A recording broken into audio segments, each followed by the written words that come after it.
Sveiki! HANA CRM sistemoje galite fiksuoti išlaidas, kurias patiria jūsų įmonė. Pasirinkę modulį išlaidos matysite išlaidų sąrašą. Sąrašą galite peržiūrėti pagal išlaidų tipus. Norėdami įvesti išlaidas, spauskite naujos išlaidos. Nurodykite pavadinimą ir kategoriją.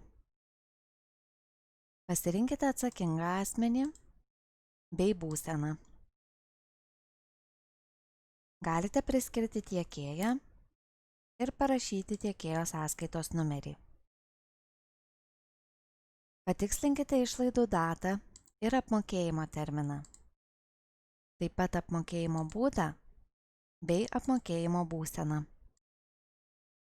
Galite parašyti išsamesnį aprašymą. Išlaidas galite priskirti kontaktui, projektui, objektui, kroviniui arba sąskaitai faktūrai. Taip pat galite pasirinkti išlaidų periodiškumą.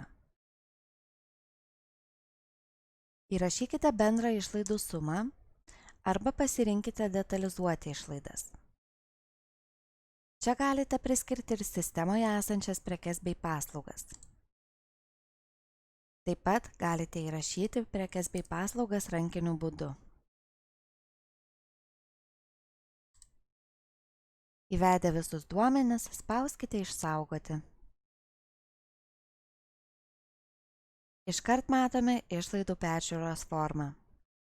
Čia galite pasirinkti redaguoti išlaidas, kopijuoti arba ištrinti įrašą. Prie išlaidų galite kurti susijusias užduotis, žymėti pastabas, įkelti failus bei matyti veiksmų istoriją. Išlaidų sąraše, norėdami surasti išlaidas, naudokite paieškos laukelį. Taip pat sąrašą valdykite filtrų pagalba.